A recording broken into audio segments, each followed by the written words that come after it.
In 1998, a 21-year-old mother of two went missing in Southport, England. Now, whilst her husband would claim she'd left him for another man, the family and the police would suspect a far more sinister reason for her disappearance. The subsequent media frenzy would reveal a ruthless psychopath with a terrible secret. This is what happens when you marry the husband from hell. This is the case of Mitchell Quy.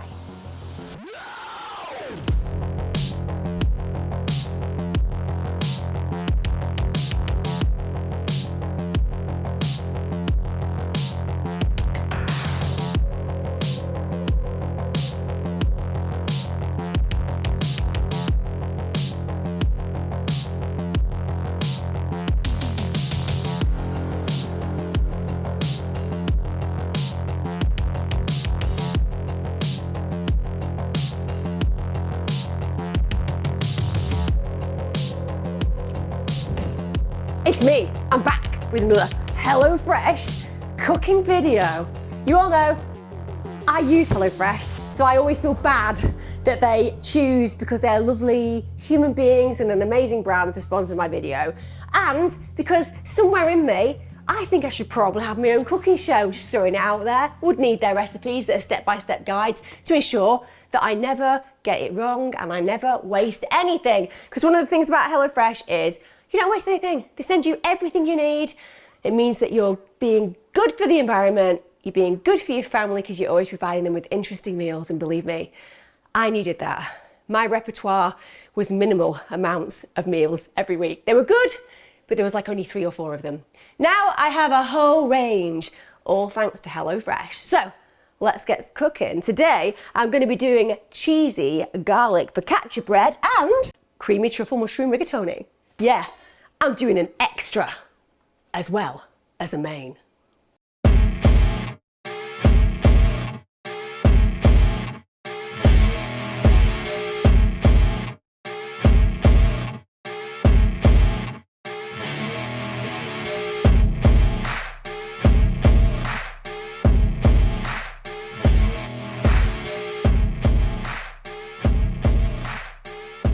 So there you go, unbelievably quick. In under 30 minutes, I managed to do a meal for 4 with both a starter and a main. And the best thing about this is it's delicious, it's nutritious, and it's also cost effective. I don't waste anything, but of course, what's more important than anything else in this world? That's right, the taste test. I'm gonna move water on. I genuinely feel like I'm living some kind of reality where I've got my own cooking show for HelloFresh, don't I? Taste it, sir. Oh, I'm so hungry as well, so.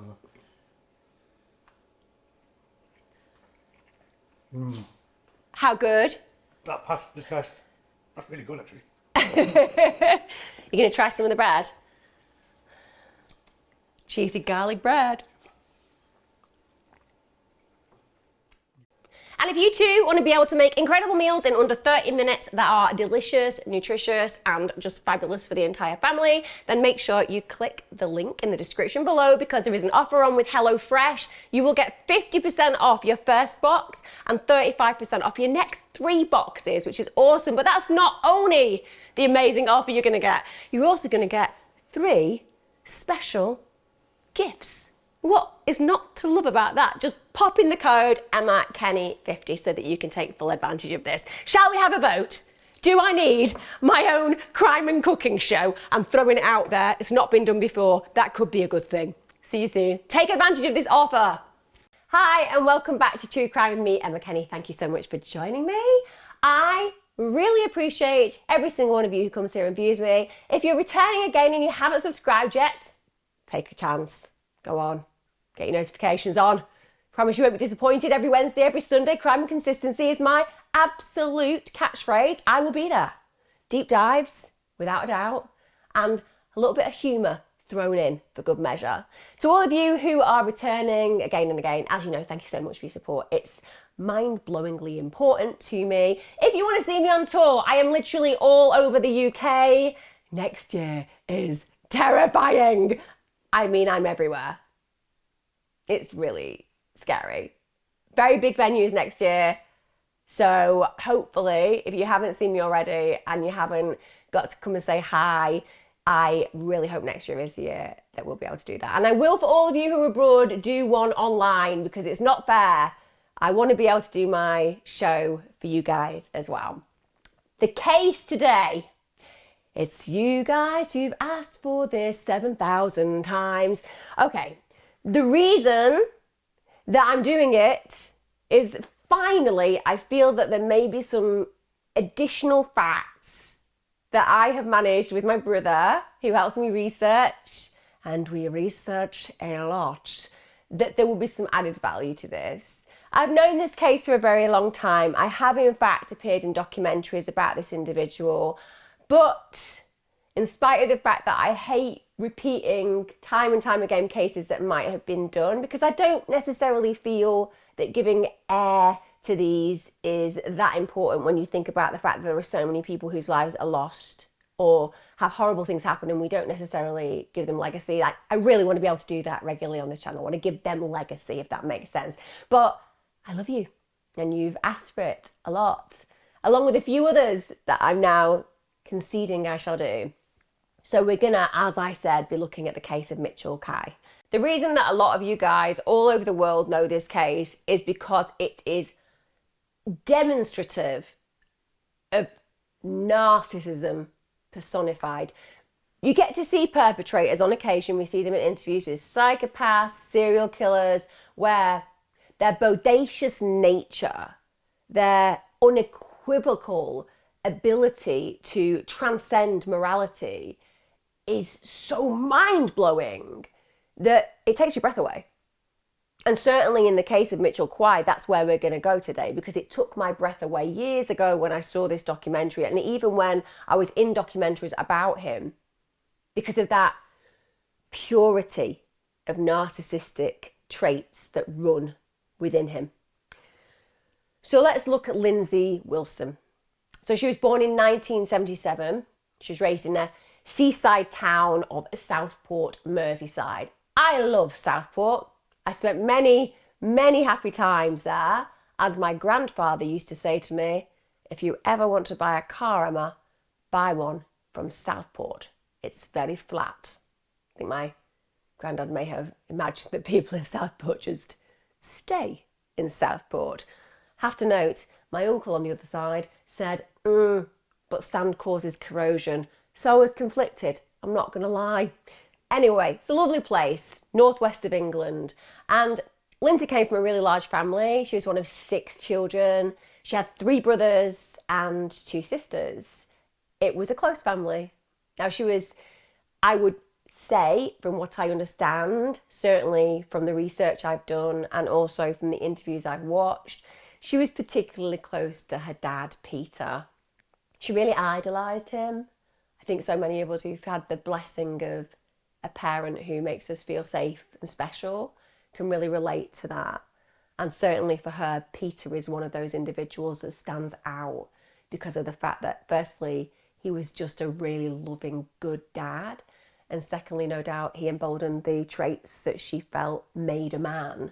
She was also really close to her brother Peter. He was just a year older.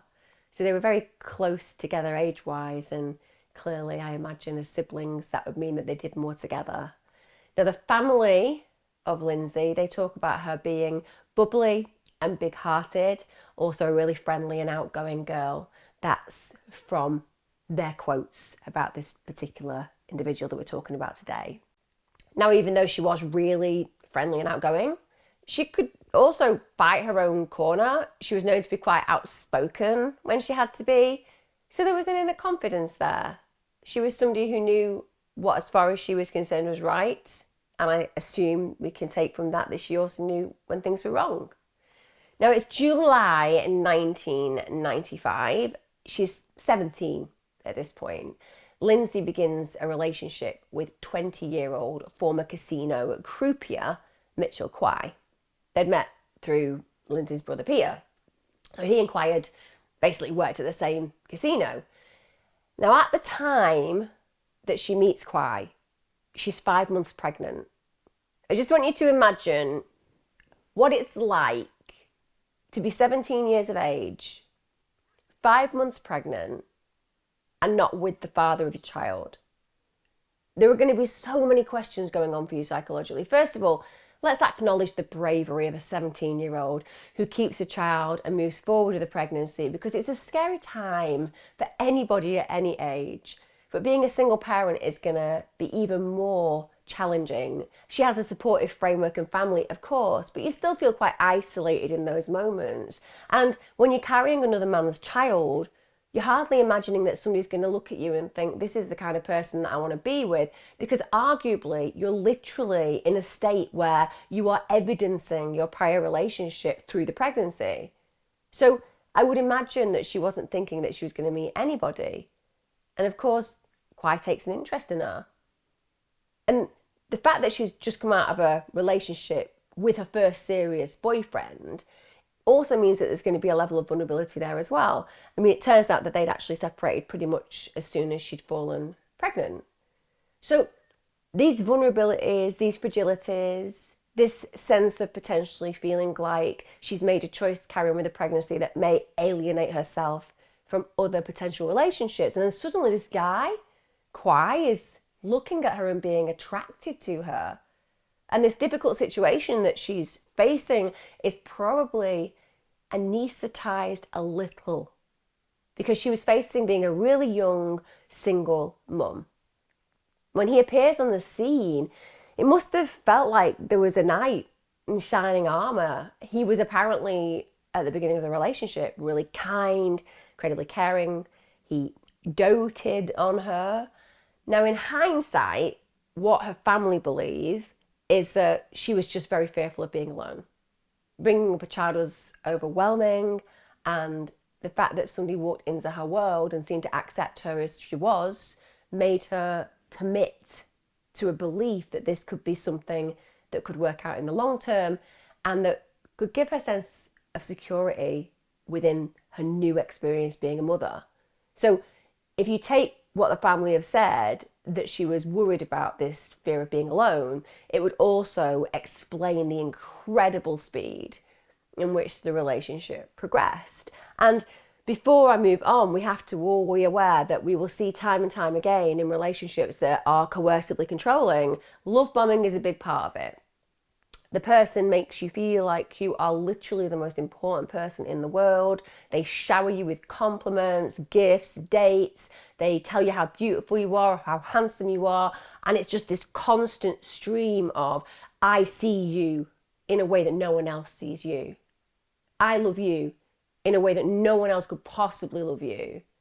They raise you up to a place and position that you imagine no one else will ever see you in. And it's alluring and intoxicating. And because most of us psychologically have a bias to believe people, particularly people that we're spending time with and that we like, then when they're saying all these amazing things to you, it can create a web.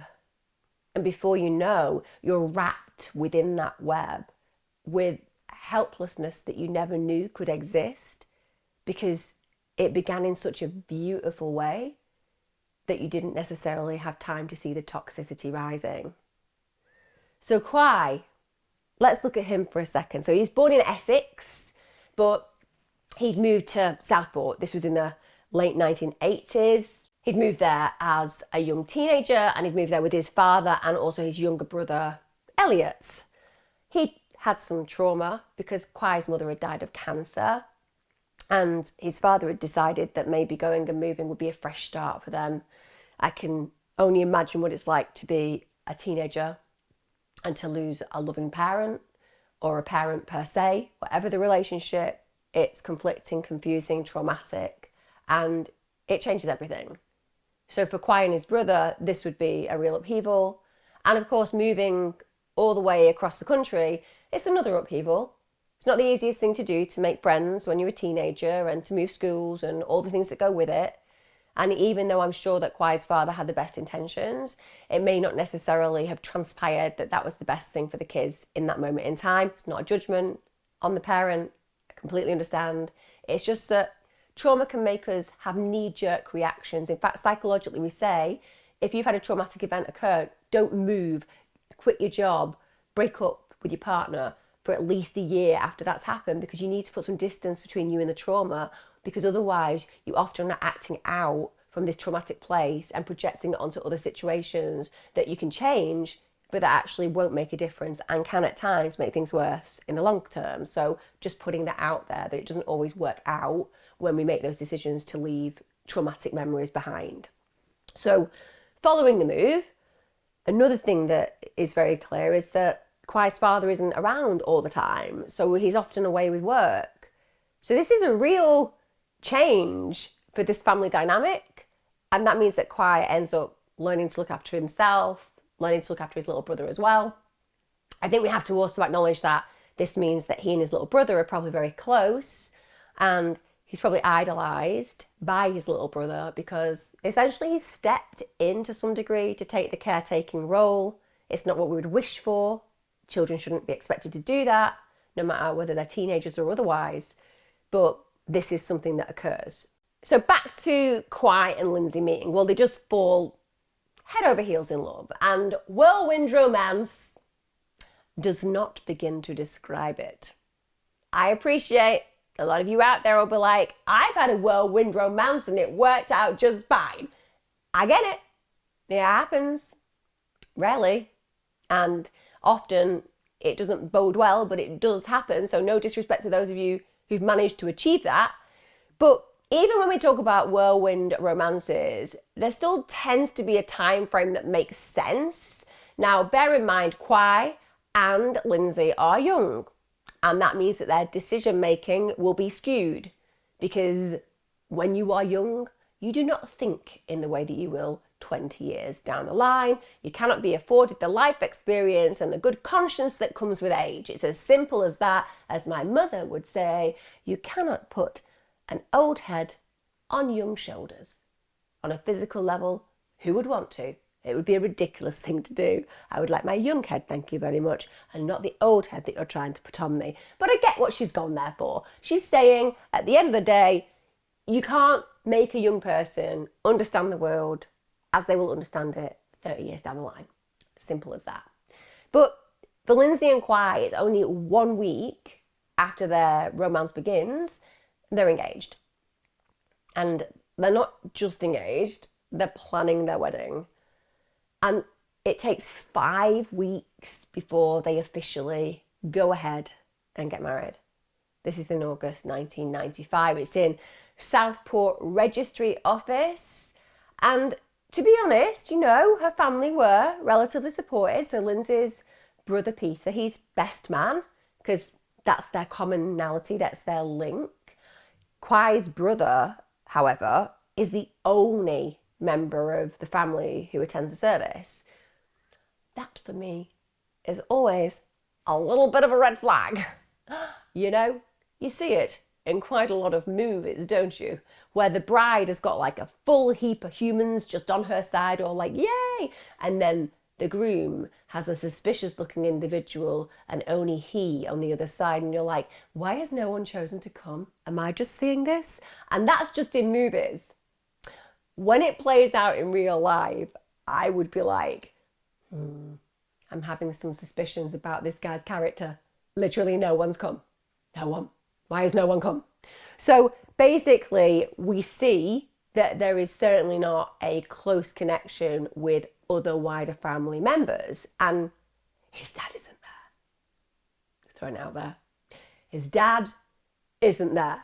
Could say a lot of things. Could say that his dad thinks it's a dysfunctional idea and doesn't want to support it. Could say his dad is working away and couldn't make the effort to get back, which could again mean that Kwai is looking for some kind of secure attachment because he feels like his whole world had crumbled, being that his mother had died, his father's never there, and suddenly he's got this opportunity to create this family of his own. So this is how it begins. Now, Lynsey's family are sensibly very concerned from the get-go. So first of all, they know very, very little about Kwai, and they're not going to find it out from that huge amount of family members who've turned up for the wedding, are they? So they can see from the get-go that this just doesn't make sense. Everything's happened really, really quickly, and her father just doesn't like him. In fact, he felt that she was on the rebound and that she was making a decision based on the fragilities that have been caused by that, and also pregnancy hormones and fears about the future. And I am team father in this moment. But again, let's just be aware and note that no matter who you are as a parent, you cannot dictate your child's decisions. You can say what you think and feel, but you are not in a position of power where you can remove their opportunity to make those choices for themselves. You just have to stand in the sidelines and wait to pick up the pieces. That's the way it goes. So he has these misgivings, and they are good misgivings. Now, her mother, well, she thinks that Kwai's a really nice, responsible guy. And she also understands that her daughter wants to give the child that she's having a father figure. So you've got both sides of the argument there, and both of the parents are coming from a really good place. You've got mum believing in the best of, and you've got dad being, shall we say, more suspicious of potentially the motives of Kwai, but also of his daughter's mental state when she's carrying out those choices. But neither of those parties are guilty of anything apart from being good parents. It turns out that those fears and feelings that were within the gut of the family unit, they are well founded. My God, they are well founded. Now, I understand that violent, aggressive predators, they are always that way, but even the most violent and aggressive predators are often able to hide their malevolence for a short period of time. Not Kwai. He's really violent and aggressive towards a pregnant Lynsey on the wedding night. And he hits her. Now think about that. First of all, he's probably really jealous and resentful. He's just had a day where the only person who came to support him when he married her was his brother. And she's there drenched in love. So that in itself has probably provoked him. He hasn't got the same kind of system of support in his world. Secondly, she's pregnant with somebody else's baby. If you have malevolence within you, if you have a violent predisposition, then those kind of things are going to cause you a level of jealousy and envy, and often you project that. So not only is he seeing all the support that she has from her family, now he's dealing with the fact that she has a baby within her that belongs to another man. And also a support framework that could mean that she could exit the relationship and still have this child because it's nothing to do with him. So as opposed to him having stronger foundations, potentially psychologically he feels it's giving him weaker foundations. But then on top of that, he now owns her in his head. You're my wife.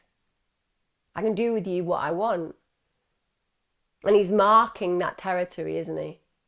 That even in a moment that should be true celebration, a meeting of minds, an emotional connection, a whirlwind of possibility, here we are, day one of marriage.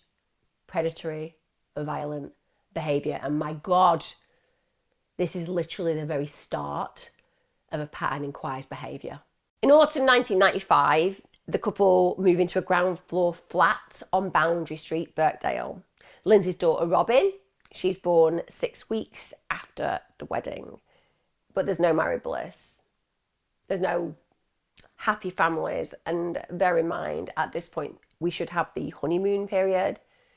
We should have the finding out, excitement, the fun of just being together. Look, that's how it's meant to be at the beginning of any new relationship.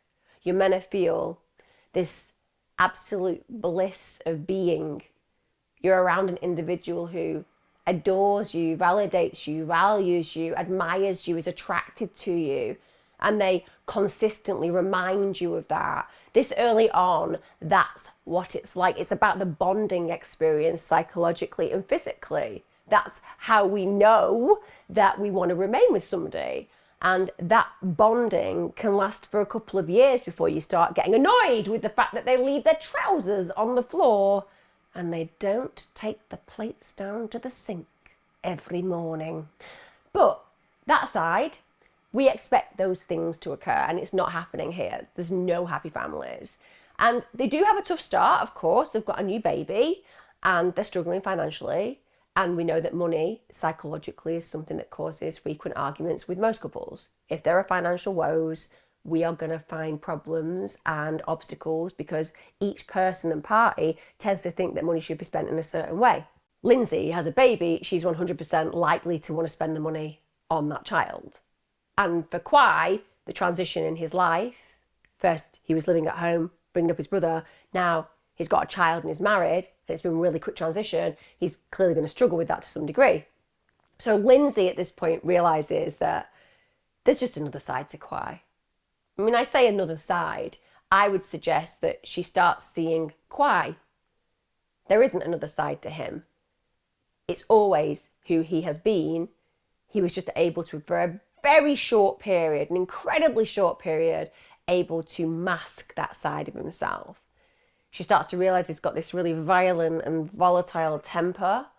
So on one level, she could be with him and he'd be very lovely. And then the next minute he'd fly into a rage for absolutely little reason. So that means that she must have been walking on eggshells. I bring you back to the idea of coercive control. Obviously, we know there is domestic abuse. He's been violent towards her, but the coercive level of control is to make somebody feel that the environment that they're living in is never quite safe, to make them believe that at any moment their security could be violated, smashed to pieces. That's part of the coercive control perpetrator's playbook. Now, Quy leaves the family home quite a lot of times after they have arguments. In fact, he walked out 7 times in 4 months. But he always ends up coming back. He's always returning to apologise. He promises he's going to change. Now, one of the features that causes problems within the relationship is that there seems to be a serious lack of trust. Quy is very jealous, incredibly controlling, and this is despite the fact that Lynsey has at no point put a foot wrong. She hasn't cheated on him, she hasn't deceived him, she hasn't aggressed him. She's a new mother who's just agreed to be in a relationship with this man and commit to that relationship through marriage. This is not a woman who is trying to go out of her way to do anything but secure this relationship and hope for it to move on in a positive, productive way. But he can't, for 1 minute, accept that reality. Because he, of course, is not somebody that is a trustworthy individual. And in spite of the fact that he's got this jealousy and this controlling level to his nature and around Lynsey per se, and he's suspecting her of things that she's never done, well, Lynsey does have suspicions. She thinks that he might be being unfaithful, and they are well-founded suspicions.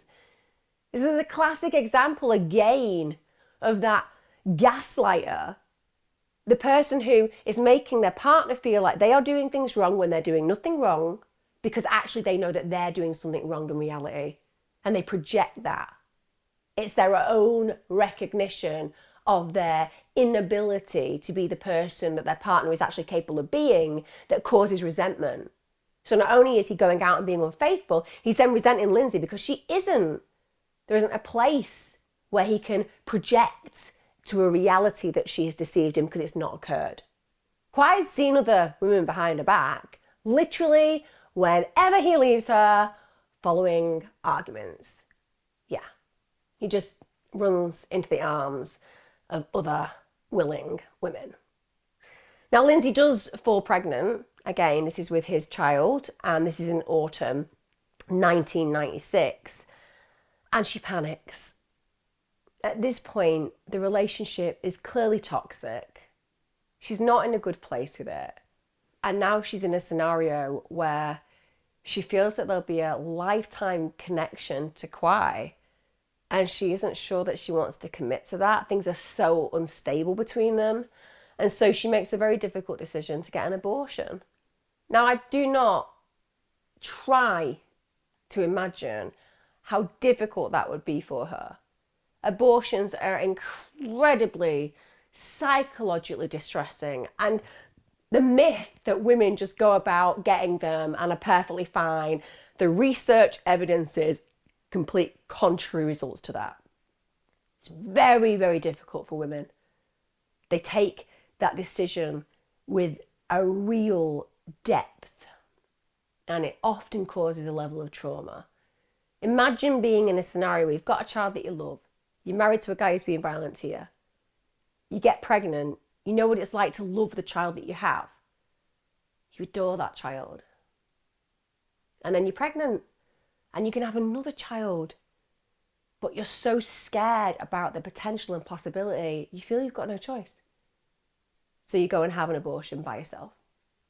But Quy finds out, and he is absolutely furious. And at this point, he physically assaults Lynsey and he leaves her. I think we have to know at this point, again, what does that abortion symbolize to Mitchell Quy? Personally, I would say he considers her aborting his child as a further abandonment, which I believe is underpinning a lot of his actions. The fact that he has these such insecure foundations, some of it based on trauma from his experiences losing his mother, and he sees Lynsey in such a stronger position with her loving family and her own child, and now all of those fears that he's manifested in his head about she being able to remove herself, extricate herself, return back to the loving fold, and he be left alone again, is amplified by the fact that she doesn't want to have his child. Instead of him being able to see, why the hell would I want your child, Quy? You are literally a violent abuser who makes me scared for my life. So my choice is, I don't want a relationship forever with you. He can't see that because of that narcissism.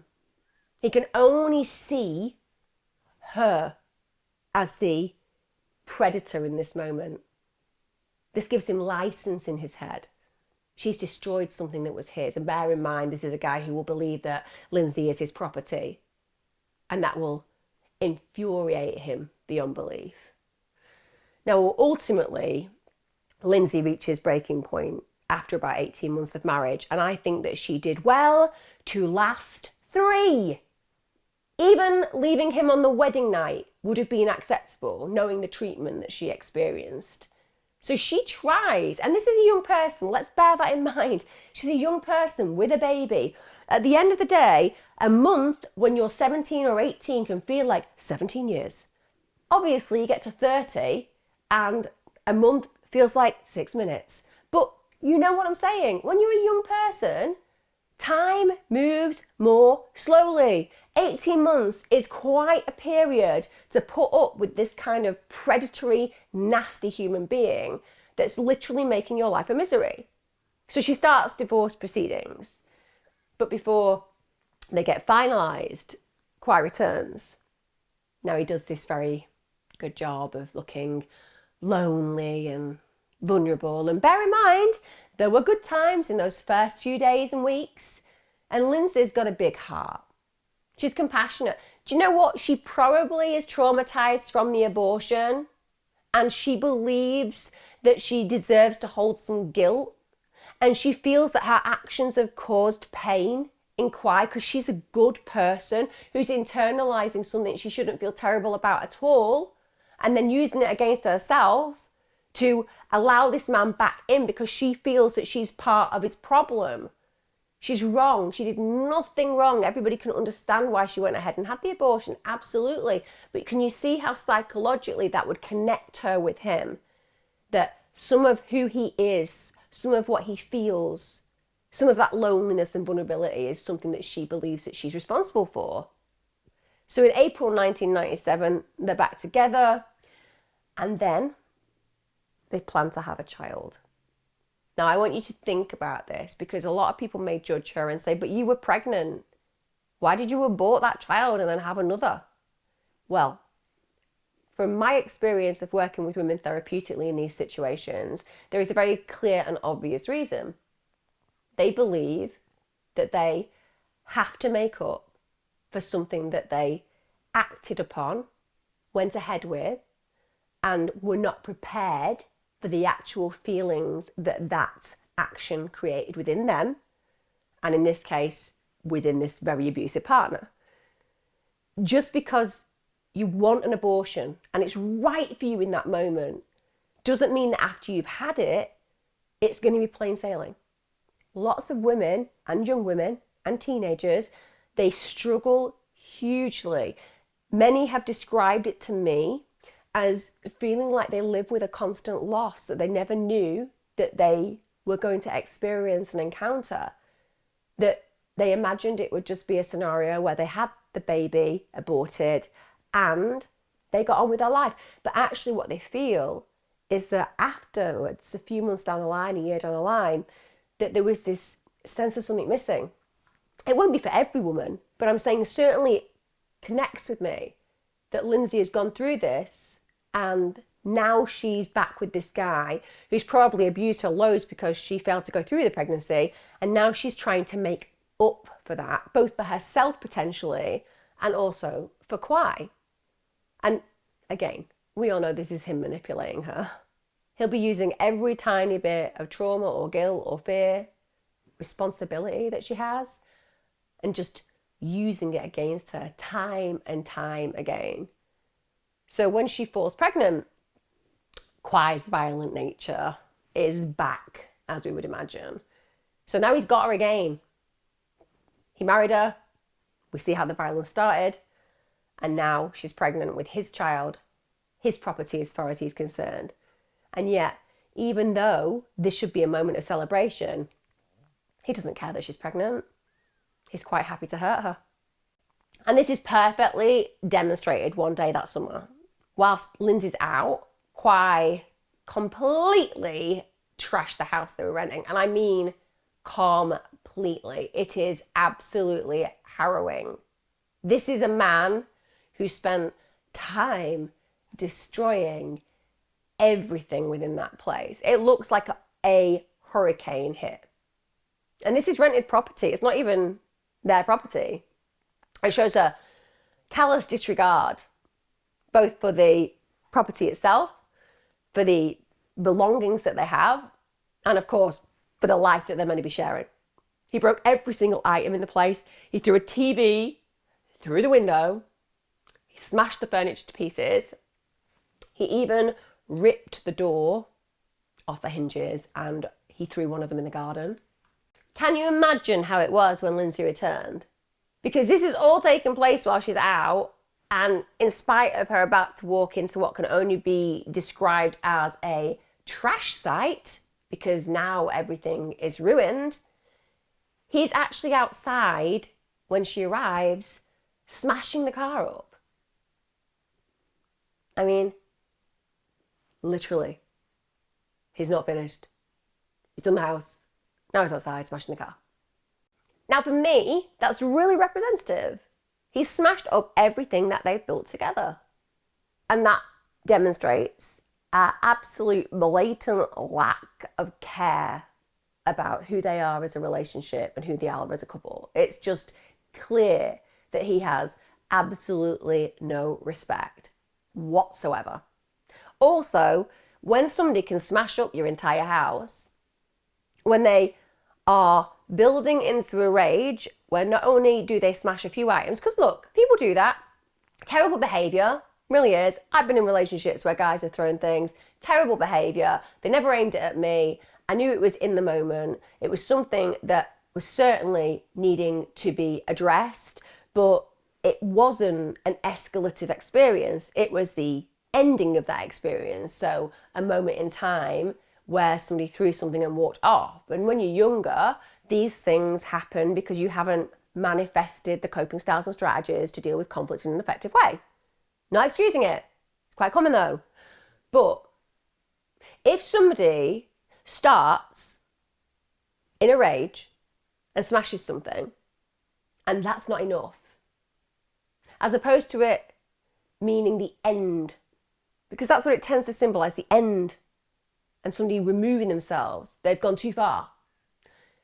When an individual doesn't feel that way, and when they literally go through the entire house and they smash everything, and that's not okay, that's not enough. Then they have to take a television and they throw it out of a window. That's not enough. Then they have to rip the doors off the hinges, and that's not enough. They have to go out and smash the car up. that says about a rage that cannot be soothed. An individual who feeds off the feeling of that power in the moment, who likes the destruction, the decimation. And Quy is unusually adept at demonstrating that in what I've just described. Now, they're obviously evicted because, I don't know, landlords tend to take a deposit, but not of £15,000, which is likely the damage that was done. I mean, if I had been the landlord, evicted is the best that Mitchell Quy could have expected in that moment. I don't know. I think probably a more preferable scenario would be to lock him in the flat for a period of months, feeding him bread and water until he had entirely redecorated to a standard that I saw fit. Just saying. Seems like a more appropriate thing. But anyway, this guy has caused so much problems for them, they've been thrown out essentially. And this is all, bear in mind, while she's pregnant. Unbelievable. I cannot even contemplate how her family were feeling about this at the moment in time. I imagine that they felt completely helpless and powerless. They probably didn't know half as much as they should have, because people keep things from family members. They don't want to be judged. They don't want people to think that they're doing stupid things. They don't want to cause even more problems in the relationship. And often that means that there'll be a silence around it. But even a sniff of this, when you think about the relationship Lynsey had in particular with her father, would have been so anxiety-provoking for the family. So in October 1997, Lynsey does give birth to her second child. Well, their child, I should say, really, Quy son Jack. But it doesn't change anything. The addition of another child does not at any point improve their relationship. Now, we understand that stress is always going to be something that amplifies and exacerbates problems, so a new baby will not soothe a broken and dysfunctional relationship. However, there is always a hope within these reprobates of human individuals that we're talking about where Quy is concerned, that, I don't know, bit of responsibility, actually seeing a mini you, knowing that you created it, taking in the wonder of life, and knowing that suddenly you're a role model, you're a mentor, and this child is going to love you if you love that child for the rest of your life, that it can just change your direction of being just a little bit. That your relationship might be done, but you and the child could make something marvelous. Yeah, not for Quy. Because remember, what we're talking about all the way through this is the biggest example of a narcissistic, egocentric, absolute psychopath. And wow, they aren't really very good at connecting with children. Particularly a child that he likely resents because, as we know, he has issues with its mother. We get to April 1998, and we've got to remember at this point that Lynsey has been trying. It's very obvious that we will all feel listening to this that she should have ran a million miles in another direction and hidden, but that's not how it works. She's trying to make this work, and even though I wish she hadn't bothered, the truth is I have a respect for this young woman doing her best to create a family on foundations that are so slippy. She must have felt completely insecure moment to moment every single day. So in 1998, in April, they split up again. And when Quy leaves, this time it appears to be for good. And Lynsey does something really brave. She takes out an injunction against him, which is brilliant. And the reason that she does this is that Quy threatens her.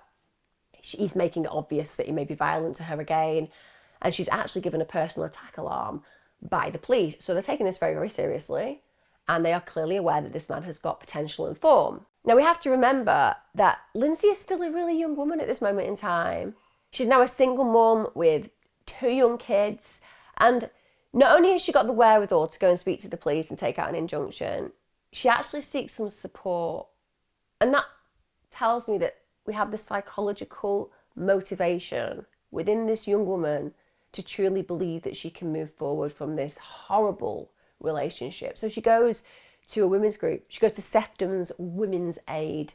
And that's a place where she can clearly seek support, be understood, have empathy from others who've been there, and realise that she's not an idiot. So many women and men out there in abusive relationships, they judge themselves so harshly, they're so ashamed of the fact that they haven't known how to deal with this, that they should have left sooner, and all those other stereotypes that play into the shame cycle that mean the person doesn't feel that they can truly tell people what's happening in their world. And then, wow, you're surrounded by others who say, no, you are completely normal. It happened to us too. It's a real strength giver. And often that's the motivation that somebody needs. I've worked with women who have needed to go into shelters, for example, and to hear their story reflected again and again and again, to realise that it's not their shame to carry, it's their survival that's more important. So at this point, she's also able to move into a 2-bedroom semi-detached house. This is with her 2 kids on Stamford Road, Birkdale. This is on the outskirts of Southport. And this is really poignant. She states in her diary that she's finally happy and that she didn't miss Quy at all. Even though Lynsey was a young mum and now has 2 children, the one thing that has been consistent is that she has been absolutely connected, devoted and loving towards those children. And that's just something really special about her. It also says something about her foundations, because when you've got secure attachment and you've been loved by a family and you understand what it is to be cherished, then you often are able to cherish your own children. And that's certainly something that she reflects in her behaviour towards her kids. She's also said to have kept the house really spotless. I will not lie. My home has never been spotless. And certainly when I was a young mum, I'm not sure how I survived walking across my lounge, because firstly it was so small, and secondly there was a lot of plastic toys and small figures to be stood on. Just saying. Her house was reported to be literally child orientated. She went to town on that, and really clean. And this is a young woman on her own with 2 kids. No judgment on anybody who, like me, I don't know, likes a bit of clutter. You know, throws things in cupboards at the end of the day and hopes that nobody will ever open them for fear of the fact that they may not survive it when the things fall on their head. Having said that, I actually did that to myself once. It was a Star bubble blower, and I did shove it on the top of a shelf, trying to put it away just before the birth of my 2nd child. And then the shelves fell over. The Star bubble blower hit my head. It's amazing how heavy they are. And I broke 2 ribs as I hit the floor. But the baby was all right. And I remember the pethidine they gave me at hospital was wonderful. I digress. So we are seeing the emergence of a young woman finding herself, becoming this survivor of domestic abuse and creating a really special environment for her kids. Now, the very same summer that we're seeing Lynsey really bloom, Quy loses his job at a local go-karting track. Why does he do that? What could he possibly have done to mean that they no longer believed that he was an appropriate candidate to be employed at their establishment? Was it that he just didn't have the interpersonal skills to deal with difficult customers? Was it, I don't know, that he didn't respect management in the way that they felt it was appropriate to do so? Would he refuse to wear a uniform? Was he just not very equipped for the job regarding his skill bases? Probably all of those, but probably the most important thing that caused him to get the kick out of his job is that he assaulted a customer. I mean, do I need to say anything more about the character of this individual? If you cannot control yourself when you are being paid to do a job and you violently assault someone, you are dangerous. End of. No impulse control, no care of consequences, a superiority and arrogance that you can deal with people in this way even when you're in a professional circumstance. There's a real malevolence there, isn't there? Now, at this point, Quy hasn't been told where Lynsey's moved to, but he manages to contact her as the lead up to her son's first birthday arrives. And he's going to do that, isn't he? He's lost his job. He's probably struggling for money. Things haven't been going well. She's thriving. So he's now going to try and wheedle his way back in. And he's going to use his son's first birthday as the appropriate moment to do so. Because I've changed my spots. I'm not the predator. I've realised what I've done wrong. And he absolutely begs her to let him see his son. So she agrees. Bear in mind, at this point, she's a lonely, struggling, single mum with 2 kids. She hasn't seen a lot of her family at this point. There's been a lot of change in her life. And this vulnerability is what Quy uses so that he can worm his way back into her life. Like a parasite. But not like a parasite that feeds on the host without causing damage. The type of parasite I'm describing is the type that sucks you dry. That's what Quy is. In October 1998, Lynsey and Quy get back together. He moves into the property with them. At this point, Lynsey doesn't tell her family. And you can see straight away, that's because she knows her family don't agree. They don't approve. They think that she would be wrong to do that. They'd be concerned about her, but what she would potentially fear is judgment, because often families do judge us because they need to. It can be really challenging to accept that as a human being.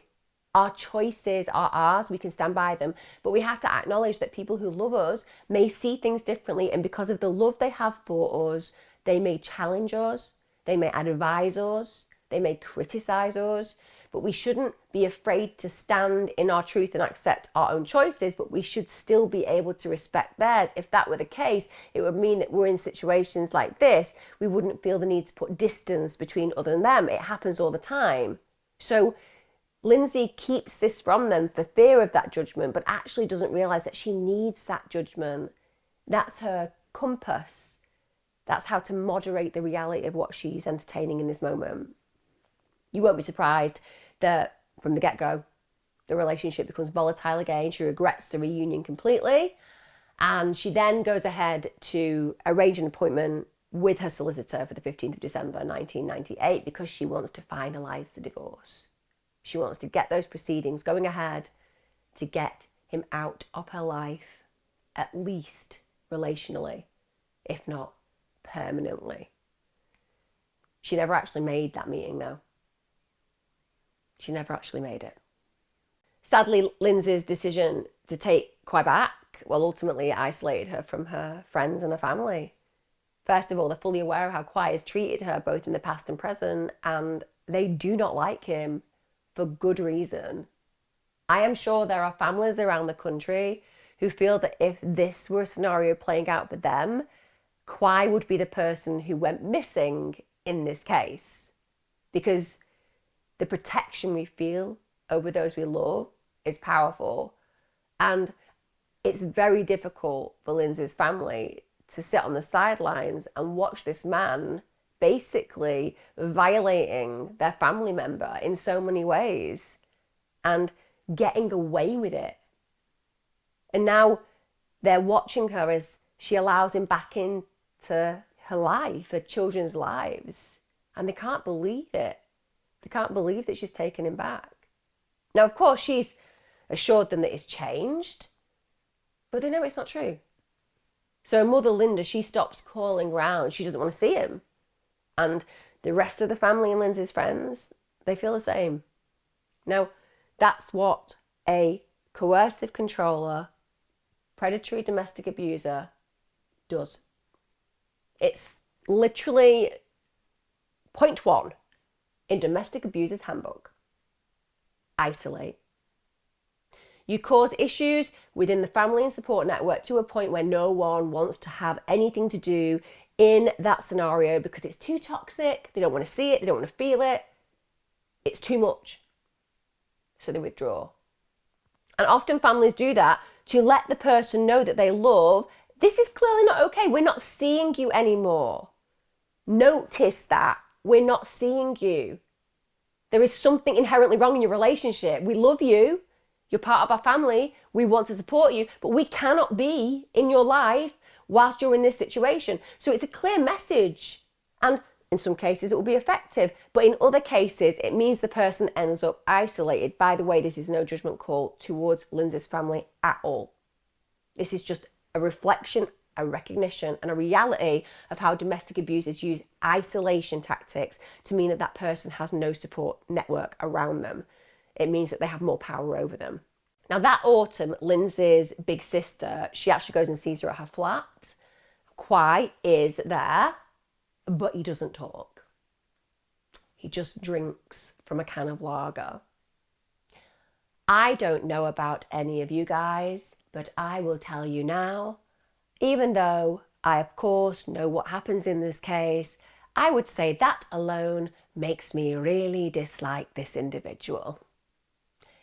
The kind of arrogance and rudeness and lack of etiquette demonstrated in not talking to a family member of your partner, and to know that they are aware that your intention is to clearly let them know that you either don't want them there or you're disinterested in the relationship, it says something about his arrogant nature, doesn't it? Now, as her sister's leaving, Lynsey actually runs up to her and she pushes a note into her hand. And when her sister looks at the note, it read, "Please help me. Get me out of here."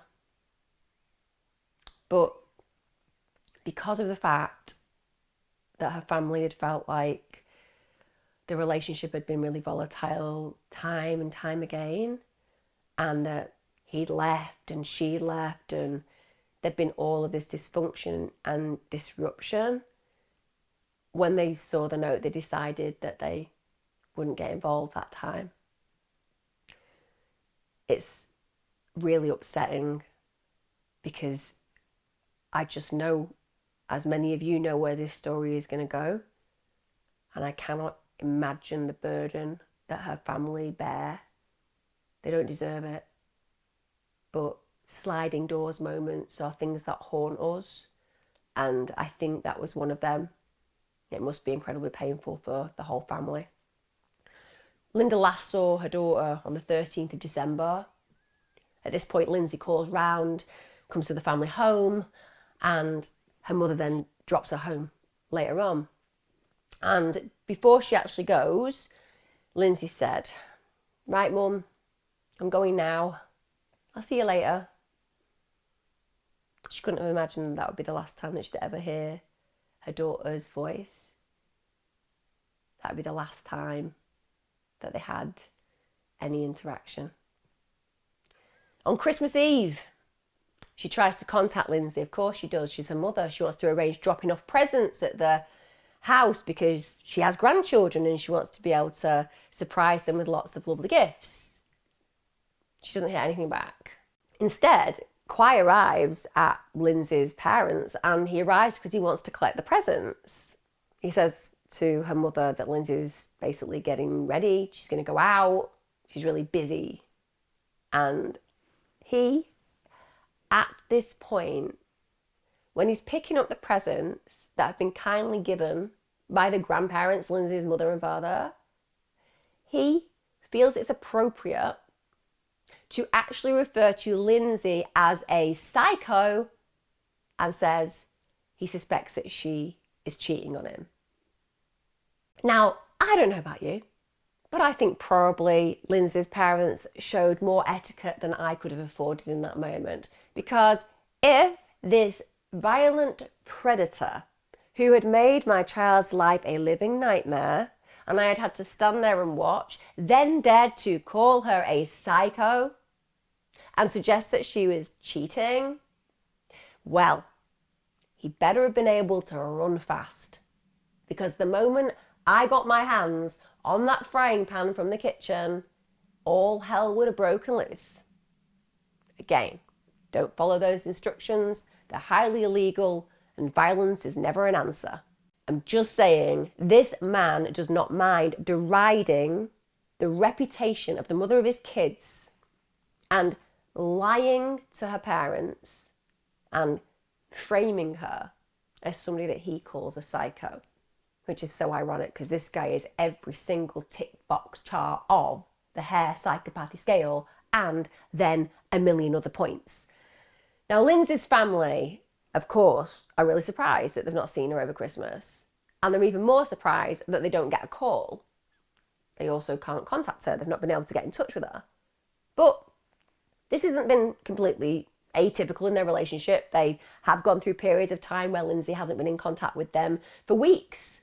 So even though it's unusual, they don't feel like it's completely outside the realms of reality for this to have played out.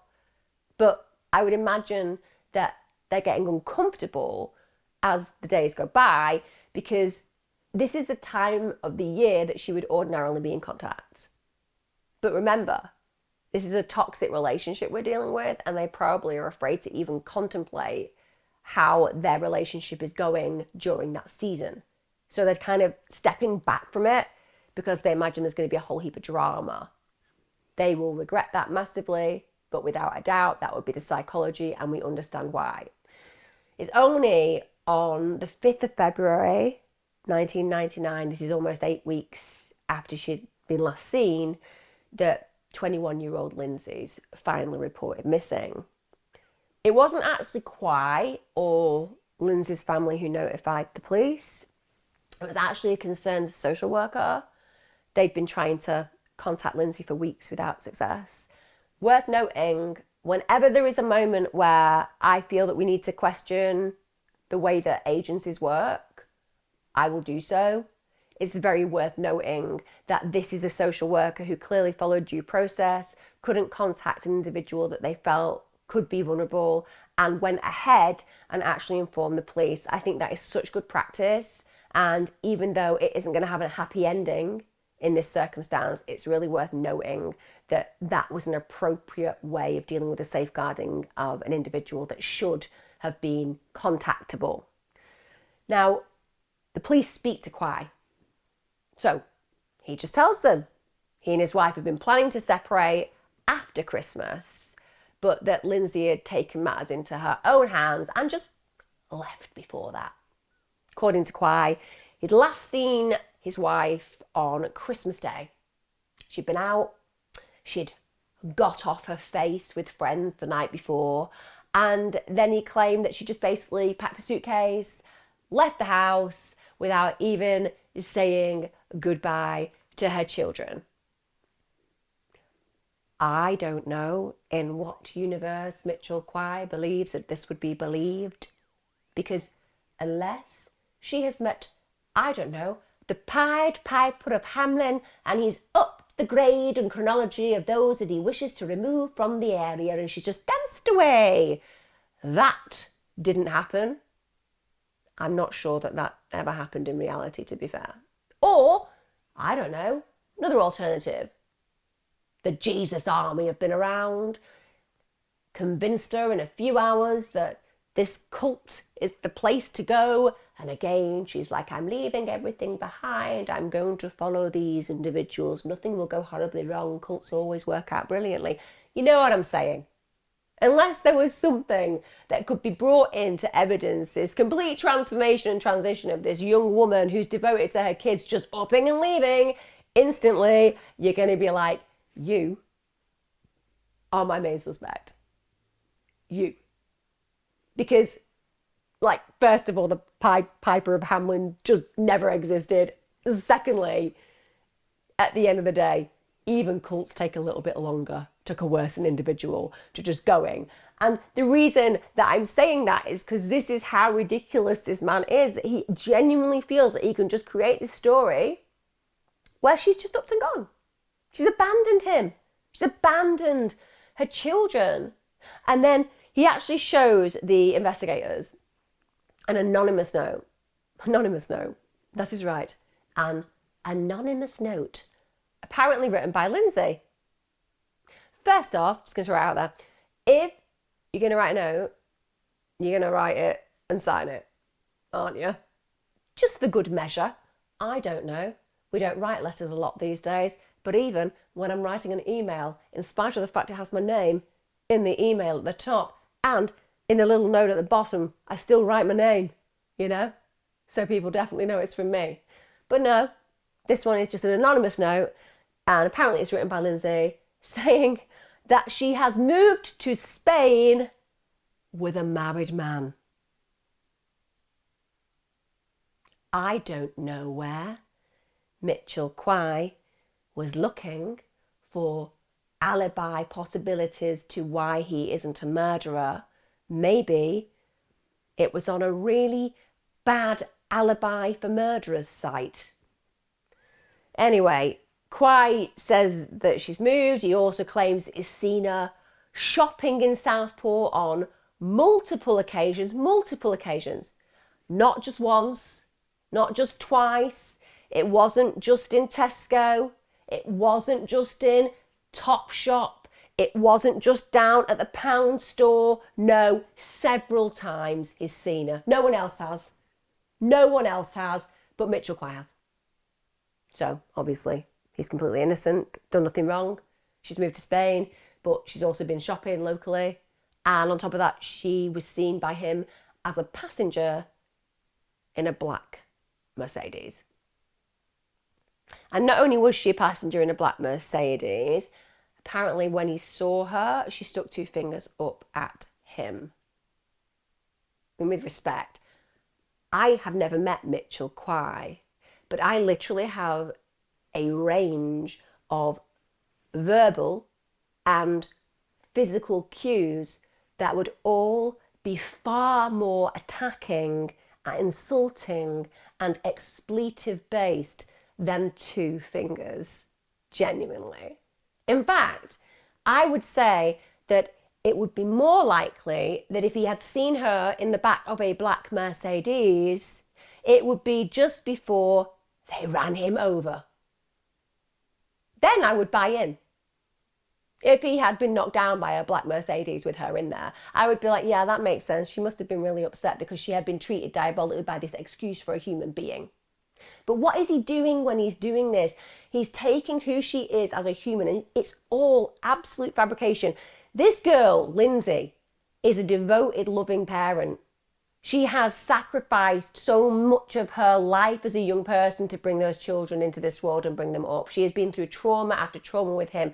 And now he's trying to make her seem like an individual who has no morals, who goads him, has a lack of care and compassion for the children, and is somebody so willing to give up on her responsibilities and leave him with them that the police should almost negate any interest in looking for her. Now, fortunately, the one thing that Quy should have realised, and I don't know, maybe Quy, you should have realised the day you got married. You know, when her side, full, loads of family, friends, love her, you know, that side, yeah. Well, all of they know that this is all rubbish because they know that she would never, ever leave her 3-year-old daughter Robin or her 18-month-old son Jack, especially not on Christmas Day. I mean, I say especially not on Christmas Day, it's ridiculous. She wouldn't have left them on any day. But she definitely, even if a cult had charmed her, which it didn't, she would never have left them on Christmas Day. She's a mother, a loving parent. Christmas is for magic, not for abandonment. And again, the fact that he's weaving in this narrative that she has disappeared on Christmas Day, the crux of so many of our parenting moments is Christmas Day, where we can just invent and create this world of mystery and magic and beauty for our children. To have introduced that she was callous enough to leave that way, it just demonstrates this darkness in his personality. Now, as time passes, police become convinced that Quy is responsible for Lynsey's disappearance. Can I also note, when I say as time passes, I'm going from the research. I don't want to just throw in facts that don't actually exist. I don't want to pretend I know the case in a way that I don't. So the research evidences that time passes, police become convinced Quy is responsible. But I'll be honest, I think we can all agree Quy would have been the main suspect from the first day. It's just the police can't be like, he's guilty, let's just bring him in and just throw away the kid because we just know. But you literally have no evidence. I know. But the story he's told and the fact that it's just completely the opposite of the reality of the wonderful mother that she was, and I don't like his face. Well, you know, now you've said about not liking his face. I think you're right. Let's just drag him off the streets now and throw him away. That can't happen. It probably should. It would be cheaper. I appreciate people would not be happy with that process at all. I'm just saying, like I do in certain cases, in this case, it would feel appropriate. So the police are starting to look at him and only him. They think that the motive that he had was that she was going to divorce him.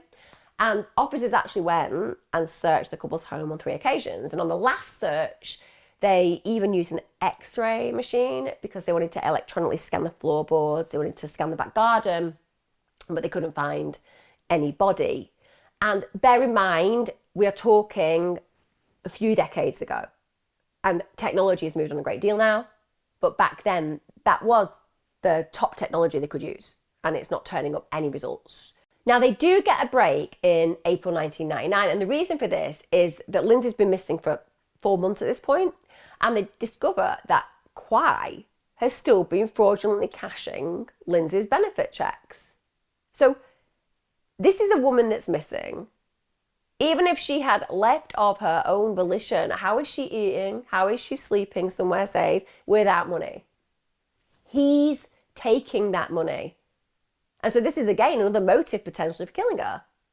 Now, police have by this point established that Lynsey was last seen in the post office on the 14th of December 1998. And at this point, she'd actually discovered that some of her benefits money was missing, so she'd gone in to discuss it. Investigators think that because of this, she'd then gone home and she'd had an argument with Quy about it, and they believe at that moment in time he killed her after attacking her and then he hid her body. So Quy at this point is arrested and charged with fraud. And he's also charged with the incitement to cause grievous bodily harm and incitement to cause criminal damage for smashing up the flat 2 years earlier.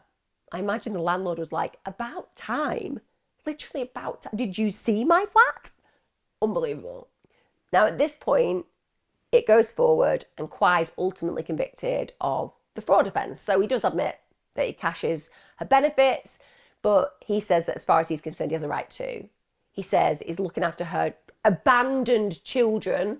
They're not abandoned though, are they? Not abandoned because you're there, you absolute drongo. Anyway, at this point, police also question him about Lynsey's suspected murder, but no murder charges brought against him. Police don't have sufficient evidence. They don't have a body. There's actually no evidence at this point of foul play. So Quy ultimately is sentenced to community service because he's been fraudulently cashing these checks.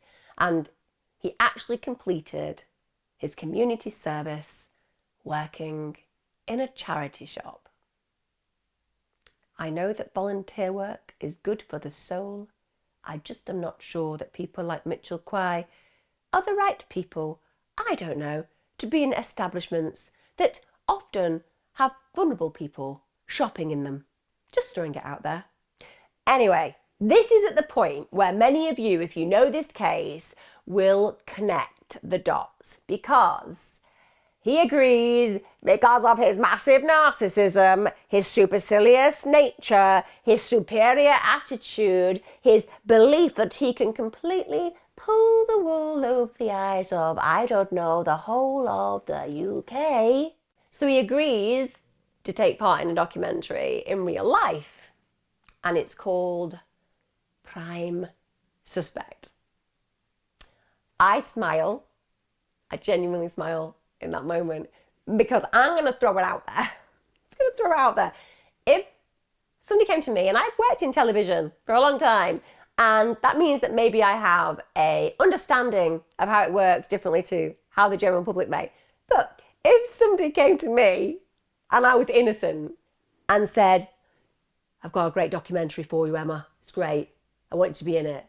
Oh, what's that documentary? It's called Prime Suspect. Well, why would you want me in it? I'm innocent. I'm not at all guilty of anything. Right. But we, the police, probably the whole community around you, and soon to be the Great Britain, we believe you are the prime suspect for good reason. So we want to film you so that we can likely prove that you are the prime suspect. But I'm not the prime suspect because I'm innocent and I shouldn't be, so I don't want to further any incitement that I could be. So it's a no from me. That's how it should go, because as an innocent person, you have nothing to prove and you definitely don't want to fan the flames of possibility. You know how this works. In the world around us, perception becomes reality. If people around you don't believe you, even if you're innocent, you're bound to rights in their perspective. But of course, if you're guilty, if you know that you are a predator, and if you want to try to convince the world around you that really you're just an innocent father doing his best, you're going to wear that as a mask, then the narcissist and the psychopath will find it tantalizing. He'll get known around the world potentially, and he'll carve and cultivate a false narrative so strong in his mind that no one will believe that he's the suspect. So he allows them into his life. Shows footage of him working his community order in the charity shop. And throughout it, he's expressing this clear anger, this dissatisfaction at the situation which he feels that he shouldn't be put through. And in reference to Lynsey, he states this: me having to do this and leaving me with the kids, I would not piss on her if she was on fire. Put him in prison straight away. Literally, guys, that is not how anybody whose partner has vacated their relationship and abandoned the children, apparently, who's not been seen by anybody, that's not how you would respond. It's volumizing, exacerbating, and escalating a level of resentment that you wouldn't want people to see. But this is the thing about being a narcissist. You think you're better and bigger than people around you. You think that you're more clever. And that insight into his language is powerful. It's not how you speak about the mother of your children, even if you are angry with them. We get to July 1999, and this is despite no body actually being found. The police start announcing that they're treating Lynsey's disappearance as a murder. They say, completely out of character for her to have left. She didn't contact anyone. She hasn't contacted anyone. Even if she had wanted to leave the relationship she was in or leave the family dynamic, she could still have kept in contact with people that she loved. There was nothing wrong with those relationships. The police actually at this point were absolutely convinced she's dead. Now, we know that Quy already claimed that Lynsey's moved to Spain, but the reason that they know this is absolute BS is because she doesn't even have a passport. Yes, Mitchell Quy, you might think you're smart, but it turns out the cookie box that you think you're smart in only has you in it. And it's not even a box. It's just a flat piece of cardboard, and you're mouldy and old. Just saying, there's no cookies to compare you with. He thinks he's smart. Turns out it's not smart at all. In fact, they asked the family where's the furthest that she's ever been, and they said the furthest she'd ever travelled to was Blackpool. Also, they note that she'd missed quite a lot of important meetings without explanation. One of those meetings was, of course, to meet with a solicitor to finalise the divorce. She had a dentist appointment, and the family said that she'd been dealing with dental root abscesses for some time, which are horrifically painful. Anybody who's had an abscess will know it is agonising. So you want to make sure that you keep in contact with your dentist and have those regular updates and appointments so that it gets treated appropriately. She'd also missed a haircut appointment, and her bank accounts had not been touched. So she's apparently disappeared. Wherever she's gone, you'd need money. So 6 months has passed. Nothing's been used. So the head of police investigations said this: Mr. Quy is a valid suspect. He's the person who had the last sighting and the opportunity and the motive. She was going to go ahead with the divorce, and that would have been a valid reason to kill her. Now, of course, Quy, he maintains his innocence constantly. But it's not like he's a shrinking violet. He doesn't want to go away. Bear in mind what our violent offenders are often like. They like to be in the story. They like to form part of the narrative. It's not just enough for them to know that at that point they're getting away with murder. They insert themselves in places and positions so that they are seen, so that they form part of the place that they believe they deserve within the investigation. So he doesn't retain a low profile at all. He loves the media limelight. In fact, he takes part in dozens, and I mean dozens, of TV and radio appeals where he's asking people to get in contact and let them know if they've seen her, or for her to actually get in contact with the stations so that they know where she is. So he's doing this work to try to cultivate this belief in society around him that he's caring, even though, as I quoted before, he said he wouldn't piss on her if she was on fire. So we can see the absolute contradiction, the hypocrisy. He portrays himself throughout this whole thing as the abandoned partner looking after Lynsey's 2 children. What a good guy he is. And there is that bit of me that knows that he will be using this as a pickup line with loads of women. Straightforward. For some bizarre reason, psychologically, we know that men who are single parents and have custody of the children seem to be looked at in a very different way than women.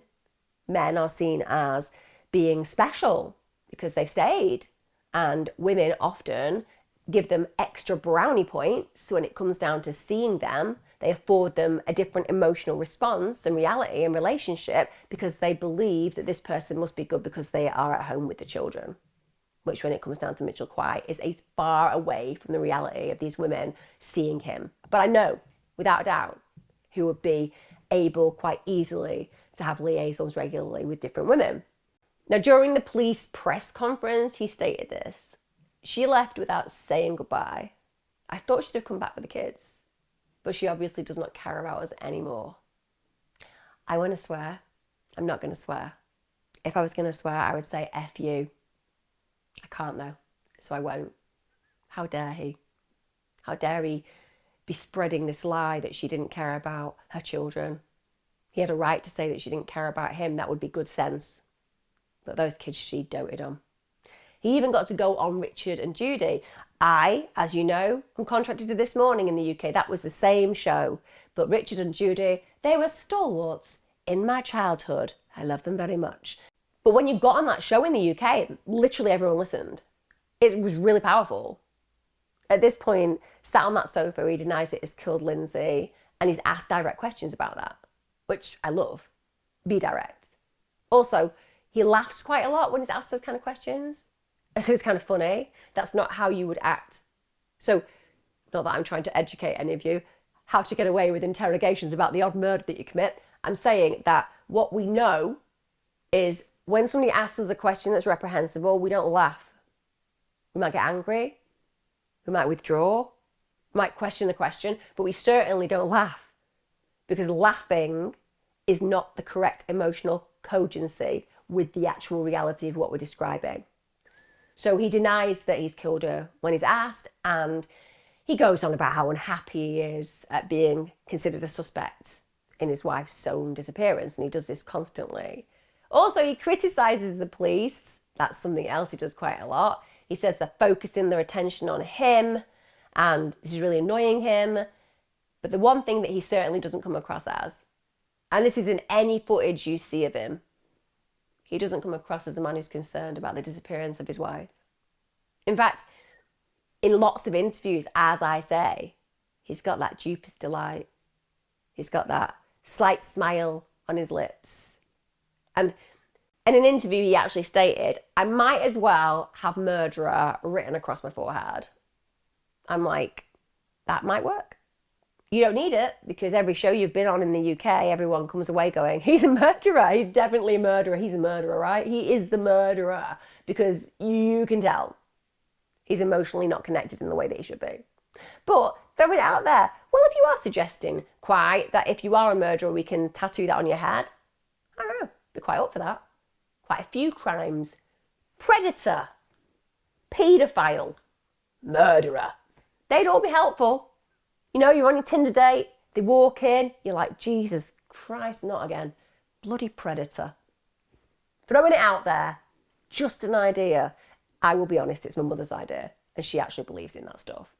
Now, when he's actually asked in that documentary if he's murdered his wife, he initially dismisses the question as stupid. He says, I'm not going to answer that because I don't need to. But then when he's asked again, he smirks and he states this. I'm not going to answer that. I'm not going to answer that question because I don't need to. One day everyone's going to find out, aren't they? I find that ominous and prophetic. I understand that he's likely playing with the interviewers and almost baiting them, because you can take it two ways. Oh, he's innocent. So what he's saying is, in the end, that will be proven. And the reality is that he will walk away with that innocence restored, reputation restored, acknowledgement that they were wrong, and move on with his life. But unless the body is found in this case, or unless she turns up, that's never going to happen. So the bigger likelihood is there will be a closure of some sort, or no closure at all. So he will either spend the rest of his life with nobody knowing if he did or didn't, but strongly suspecting he did. Therefore, you'll never actually find out. And surely that would be bad for him as well, to always be considered a suspect with no closure. Or it's that within his psyche, there is this knowledge that there may be a point where they indeed do find out. And he will find out in the same moment as them, so to speak. Now, in hindsight, when you look at Quy attention-seeking behaviour, which I noted at the very beginning was going to be profound, the narcissism, guys, the narcissism is huge. So he has the audacity to send the lead detective in the case some hair dye, because this guy is absolutely committed to breaking this case and finding this girl who's gone missing and bringing her home to her parents, dead or alive. It's as simple as that. They clearly believe that she's dead, but they want to bring her home. So Quy sends that investigator a dye because he's saying he's got grey hair. And one will be because he hasn't managed to complete the case and figure out what happened. And the second is to let him know that he'll have more confidence if he dyes his grey because he's getting old. He also sends the police a Christmas card. So he's baiting and goading them. My God, can you imagine what it would have been like? Mm-hmm. Boss? Yeah? Got a card here. Who's it off? You won't believe it. Go on. Is it good? Is there a voucher? Is there a voucher? Is there money? No. It's that bloody Mitchell Quy. He's only sent us a bloody Christmas card. Right.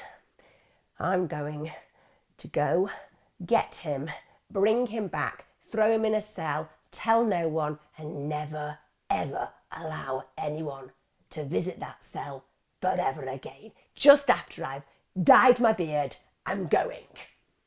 That didn't happen. Total license taken then. Would not have happened. But the goading would have been so frustrating for a police officer. Now, just bear in mind that whilst we're going through all of these things, we also have a distraught family. We've got her friends, people who love her dearly. They are desperate to find her. They want to bring her home, and they're trying to locate her body. They even bought a minibus to help specifically with that task. They put missing posters all over. They handed out thousands of flyers. this is what they're doing day in and day out. Because Lynsey is loved. Lynsey had supporters. Lynsey had people of great meaning because she had great meaning to them. And she deserved that. Like the police, Lynsey's family also believed that Quy is behind her disappearance. Now I say believe because, again, I can't say no. When you look at the research, it's that they believed that he was guilty. I think that they absolutely knew without a doubt. And Lynsey's father, Peter, he actually expressed this belief publicly. I can't imagine how difficult that would have been for him. And there is something calmly warrior-like about Peter.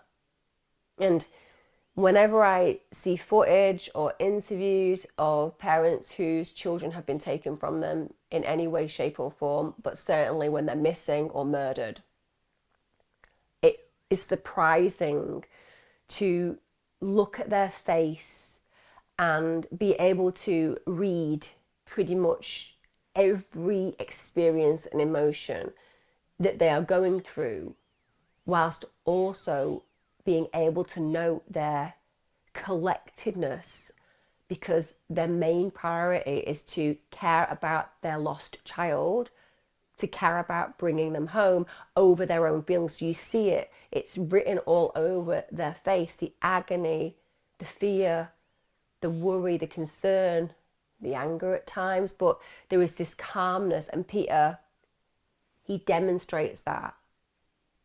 And he even has to, during this period of time, go and collect his grandchildren from Quy, because they want to be in those children's lives.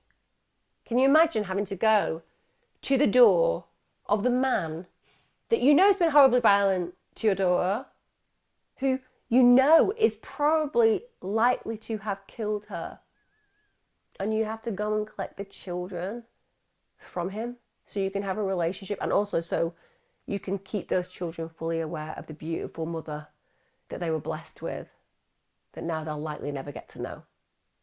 He had to look Quy in the eyes, the man he suspected of killing his daughter. Now, in response to Lynsey's father's comments, because we know that he came out and said that he suspected that he was the man who was guilty of making her go missing, he says, one day he'll be on my doorstep apologising. I couldn't walk up to a front door and face the person I thought had killed my daughter. If he's telling the truth about that, I admire the guy in a way. What would a truth teller say in that moment? Not that.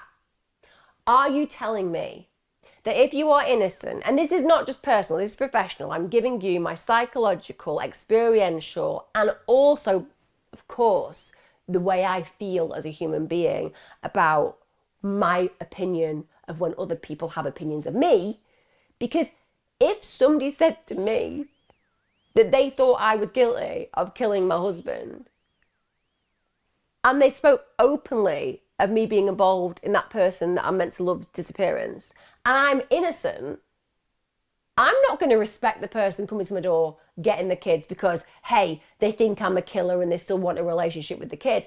I am going to be trying to keep them out of my kids' lives because I don't want my children exposed to people who believe I'm capable of murdering my partner. That's what an innocent person does. You don't respect the opinion, you're angry as hell. How dare you think that about me? That sickly compliment in the most inappropriate place.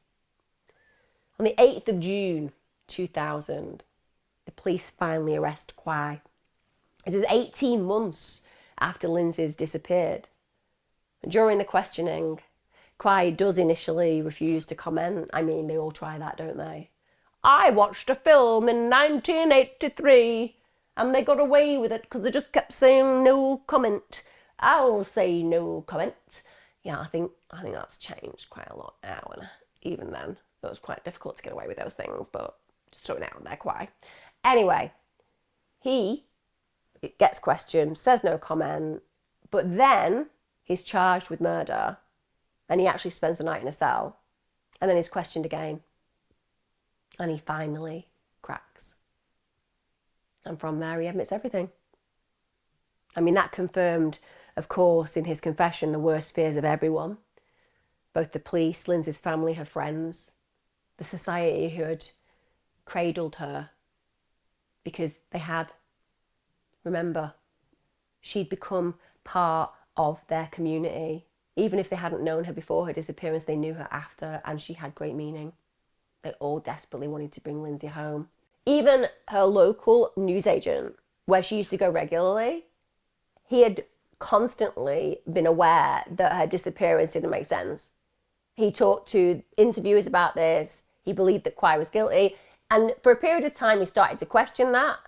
But realistically, he returned to that position that there is no way she would have disappeared. She doted on her children. So this has really affected the community at large. So Quy admits that he attacked Lynsey. He said he did this on the 16th of December 1998. She had told him that she was going to divorce him. They were arguing late into the early morning hours, and at this point he strangled her to death. He says he pinned her to the floor for around 20 minutes. Her children had been in the house asleep at the time. He said that he recalled tears streaming from her eyes and then her face finally turning blue. He said initially he'd hidden Lynsey's body beneath the covers on the bed, and then he'd stuffed towels beneath the door because he didn't want their mother's body that was then decaying to smell. So he didn't want the kids to be able to smell that decay. Then he moves her body to the loft and he realizes that he needs to dispose of it. So the following day, he goes and recruits his 22-year-old brother Elliot, and he asks him to help him. Now, this is inexcusable as far as I'm concerned. Elliot should have said no, or if he'd felt that he had to help his brother. And I do believe that there was some hero worship there. I do believe that he felt in debt to him a little bit because of how he'd been brought up. I do believe that he probably didn't have a lot of family, and he suddenly considered the fact that his brother was going to go to prison for a long time and maybe felt that that was another loss to his life and he didn't want that to happen. I appreciate all that happening. But at the end of the day, even if he had agreed to help in that moment, he should have gone to the police straight away. As soon as he'd ended doing that, he should have gone and admitted what had occurred, because instead he allowed this horrific pantomime of possibility to play out. So Elliot gets involved. I appreciate that Quy would have been as controlling with Elliot as he had been with Lynsey, but again, I'm not going to excuse Elliot's choices. So Elliot's a repair handyman. Imagine the skills that he's got there. They're going to come in useful, aren't they? Because at the end of the day, there needs to be a body to be disposed of. So a week after Quy kills her, he actually has Lynsey's corpse dismembered, and it's done in the bath. It takes over 2 days, and they use DIY tools. Those tools included a claw hammer, a hacksaw, a screwdriver. Now, no forensic evidence had actually been found because Quy had then poured litres of bleach into the bath in both the days and the weeks after the killing. So after this macabre destruction of this young mother's body has taken place, Quy and his brother wrap her torso, arms still attached, in black bin liners. They actually refer to this as the carcass. Could you be any more dehumanizing? Could you be any more disassociated from the reality of what you have done? I appreciate psychologically what they're doing is putting distance between it. Therefore, the carcass does not feel like the body of a loved young mother and woman, but it's offensive to me. They then separately wrap up her legs, and then they finally wrap her head and hands up, and then they dispose of the packages at various locations around Southport. Quy draws a map. He indicates where they could find some of Lynsey's remains, and then he accompanied officers to the various locations. Now, the police search team did find Lynsey's dismembered torso in a sealed black bag. It was in a shallow grave, buried near Pleasureland in Southport. That's a fun fair. They found her legs also wrapped in bin liners. They were discovered in the bushes next to a railway line. That was just less than half a mile away from our home. Now, unbelievably, Quy, when he's charged, he initially pleads not guilty to murder. He says, I'm guilty of manslaughter, but not murder. You're not though, are you? Sorry, you're not. You're not. Sorry, you're not. I know the terms for manslaughter, Quy, and you do not fit them. To suggest for 1 minute that you have killed someone in the heat of the moment is horrible. It happens. There's no premeditation. Sometimes manslaughter is absolutely given as a charge and an agreement is made for that person to plead to that. But those individuals do not then dismember and dispose of the bodies, because that suggests the heat of the moment has passed, you recognise your guilt, and you don't want to do anything about it. And then we have to additionalise that there's a whole documentary you've been in where you're denying that you've had anything to do with it and trying to make out like other people should feel bad for the fact that they're accusing you. There's so much premeditation in that after to cultivate an idea of your innocence that any prosecutor is going to want you to stand guilty of murder. So at the trial at Liverpool Crown Court in January 2001, he changes that plea. And I can genuinely imagine how the defence would have felt as a counsel to this individual when he's trying to say that it was manslaughter, because it's just horrifying when a client believes that somehow they can get away essentially with murder, and you are just thinking you will go down for murder. Not only will you go down for murder, it will be a longer sentence because you didn't accept your guilt. So I imagine that's why in Liverpool Crown Court at the start of the trial, January 2001, he does go ahead and changes his plea and he pleads guilty to Lynsey's murder. Also, he was charged with conspiracy to pervert the course of justice because, of course, he pretended his wife was still alive, and he was subsequently sentenced to life with a minimum term of 17 years. I think the judge had been, I don't know, inhaling nitrous oxide and felt that that was an appropriate sentence. Sorry, I don't get it. 17 years? I know it's a minimum term, and I know that he may never get out and so on and so forth. We all appreciate that's how the law works, but 17 years?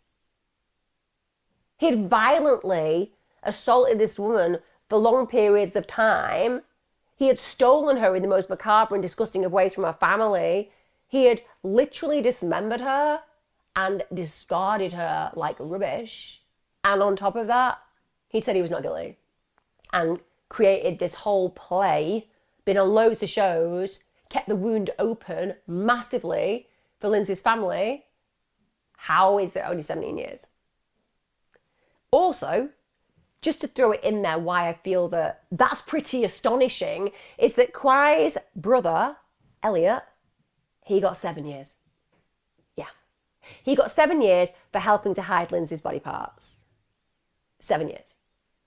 That's a substantial sentence when you think that the actual perpetrator of this was Mitchell Quy and he gets 17. Don't get me wrong, what Elliot did was reprehensible and he did need a custodial sentence, without a doubt. I'm just saying, for me, the 17 years does not seem enough.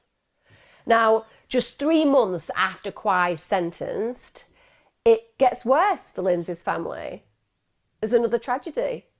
Lynsey's older brother, 24-year-old Peter Wilson Jr., he takes his own life at the family home. He hangs himself in the loft. And this is, without a doubt, partly, if not wholly, to do with the fact that Lynsey's death had hit him so hard. Apparently he'd stopped going out. He'd expressed that his life felt pointless. He'd said he was better off joining his little sister. And it was his father who actually discovered his body. His pregnant fiancée was also in the house when that occurred. And as somebody who has lived that moment, I cannot imagine how Peter has carried on breathing with all of this abject suffering and loss. And I do also understand how so few understand, and it's good that so few understand, because you have to go through serious traumatic loss to really connect, that you genuinely do feel like you don't want to be here anymore. When you lose somebody of great significance in traumatic ways, you just feel this pain and it's too overwhelming and you want it to stop. And sometimes you can misconstrue that as a desire to leave the world, to completely cull the feeling. And we need to talk more about how it's a normal and natural feeling to experience suicidal ideation when you've dealt with these kind of experiences, because maybe people would realize they're not going mad and that there are alternative ways to manage it. Can't imagine how his pregnant fiancée managed in that moment either. His father said this: "There's no doubt in my mind that Peter would still be alive today if Lynsey had not been murdered. I blame Mitchell Quy and the Quy family for Peter's death. Mitchell Quy has already tried to kill himself in prison. All I can hope is that he tries again and succeeds." In 2017, Quy became eligible for parole. Lynsey's daughter, Robin, she's now aged 22. She organised a petition to keep him locked up. God, I literally have never met Lynsey. I will probably never meet her, but I absolutely admire her. Genuinely. What an unbelievable young woman she has become. That she has organised a petition signed by thousands, by the way. She took it on herself to say no. He took my mother. He does not deserve his freedom. Oh, it fills me with chills. I promise you it really does, because that is such a powerful statement, and that is such testament to the relationship that she was denied, and she didn't have the power then. But damn straight she's got some power now. And he was ultimately at that point denied parole. In May 2022, Quy was denied parole for a third time. Why? Because of his aggression towards others, and because there were concerns that he had involvement with drugs in prison, which is literally the definition of insanity. I don't know. I'm going to throw it out there. When you go to prison, reparation, restoration with people that you've hurt, generally reform, try to be a better human being, don't do things that are illegal. And yet it seems time and time again that people in prison have access to things like drugs, sometimes phones, often knives. I don't think that should happen. I believe that there should be a better way of vetting these things. Just throwing it out there. So when the parole report came as to why he had been denied parole, not that I feel anything other than because he's a massive murderer. That would have been enough for me. This is why I could never be on such parole boards, because it would be like, Emma, this is your 205th parole board case and it's still a no. Like every single one of them's a no. And with respect today, you walked in, you sat down and you got a cup of tea and then you said no. We hadn't even discussed it. No, it's a no. I think you need to pay a little bit more attention to the reports. I'm the parole officer, I'm on the board. It's a hard no. It's a hard no. But Emma, this guy only went down for 4 years for a very small misdemeanor in compared to the other cases that we're looking at. And so far he's been in 16 years because of you. I may need to reconsider. We need a pile of not too serious with serious next to them. And I'll just hard no the serious. This is why no one will ever give me a job in such places. The parole board report that refused his freedom, when it came, they made reference to quite a lot of things, but I found this particularly of interest. They said his capacity for violence and aggression, his vengeful style of thinking, using controlling and manipulative behavior, having difficulties in relationships, not being able to manage emotions, misuse of alcohol and leading a generally negative lifestyle supported by antisocial friends, the panel also found that Mr. Quy had lacked an awareness on the impact of his behaviour on his victim.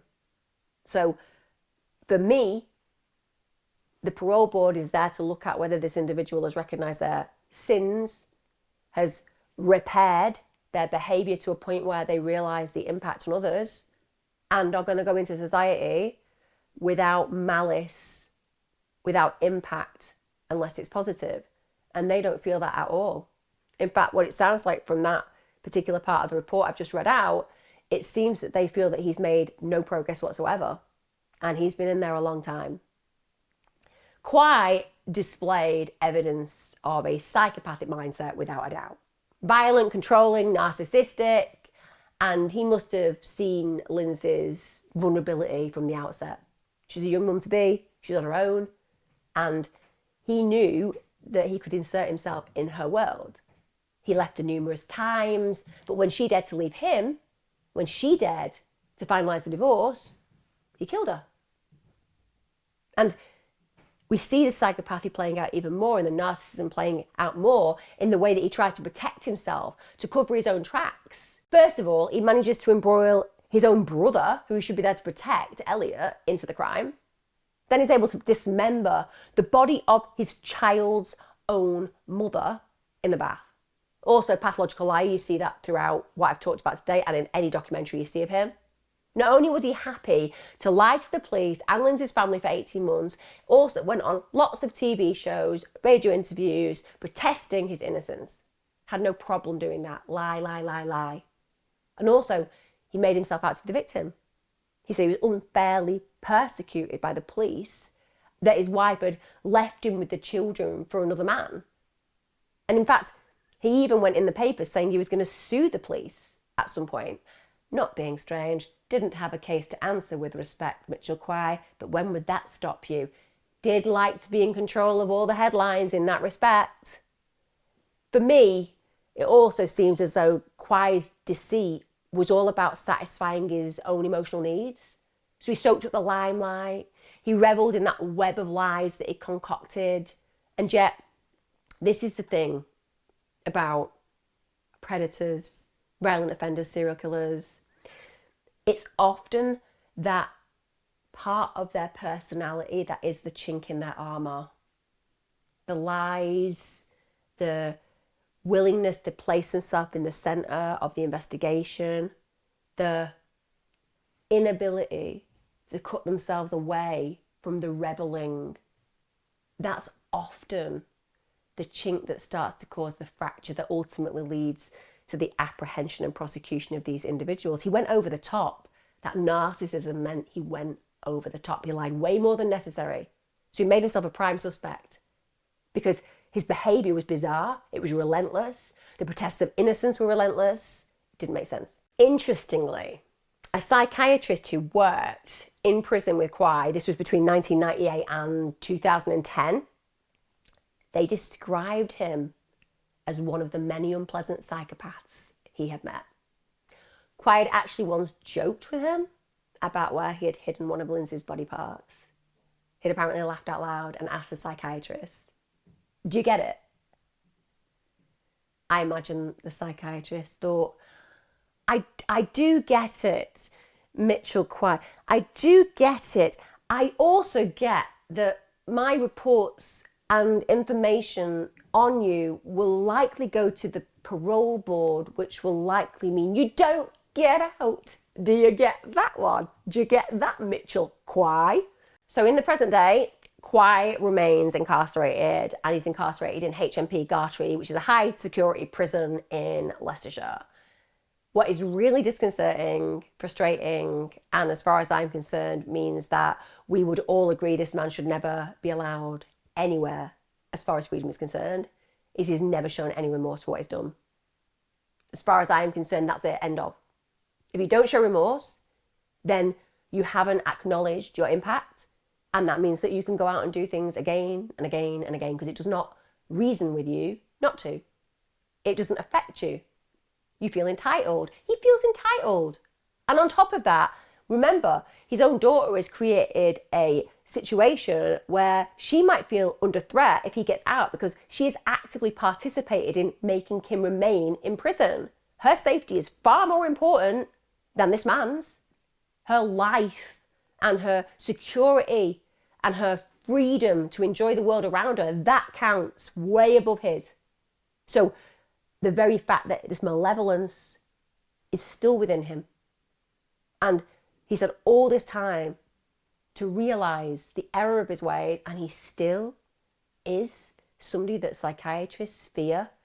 He still is an individual that a parole board say he just cannot be around people because of this manipulation. He's dangerous. The fact that he's never genuinely reached out and said sorry to that poor woman's family, that's enough to, I don't know, throw him in isolation for the next 55 years or till whenever he takes his last breath. Maybe just feed him cabbage soup as well. If you think about Lynsey's family, they've had to deal with knowing all of this as well. They've had to deal with bringing up her children, wanting them to know the loved woman that she was and is. And they must day in, day out, wish to God that she'd never set eyes on that man. Although most of Lynsey's remains were actually found, they never did recover her head and her hands. Quy told police that they'd been thrown in a bin by his brother. Just disgraceful. And because of that, they believe that the head and the hands were subsequently buried among 200,000 tonnes of rubbish on a Lancashire tip. Now, following Lynsey's death, her diary was discovered. And in it, it's heartbreaking because she'd written about the hell she'd been through with Quy. It read at the start, "This book is for my kids, to let them know how hard my life was and how I tried my best to bring them up on my own and let them know how much I loved them. I hope you never have to go through anything that I have to go through. All I can say is I've done my best. I hope it was good. One thing I've always done since the day you were born is to make sure you knew I loved you. To my babies." Just absolutely both tragic and beautiful, because you imagine the moment that she sat and she penned that prophetic journal for her kids, because those words whisper from the past to the present. They give insight to the love that she feels and felt for those children. And even though he stole her life, he couldn't steal the reality of the message that she left for those children that she adored so much. And I want to leave it at that point with those words, because the message is clear. Whilst Lynsey was denied a life and a future she was so rightfully entitled to, he never got to deny her children the peace, love, support and understanding and compassion of the family that they belong to now. And of course, it feels like Lynsey's strength is bored into the children that she gave birth to. And we see that playing out in the resilience and the willingness of her daughter to stand up for what's right. I hope you found that I've given you some information you didn't know. I hope we all agree that Mitchell Quy should never see the light of day. I hope we also all agree that 17 years feels like nothing, even though he's serving more. It does feel really sad to think that Lynsey's family didn't just lose a much-loved daughter, they also lost an absolutely adored son. And neither should have ended that way. And if that man, Mitchell Quy, had never arrived in their area, I wouldn't be telling this story, and things would be very different. I would really appreciate any comments. Let me know your thoughts on this. Obviously, send your love to the family because, like I've said, this should never have happened to them. And my thoughts are absolutely with those two children who are, of course, now young adults, who I hope take on the world, make the world a better place, and light up the memory of their mother wherever they go. Be safe, guys. Take care.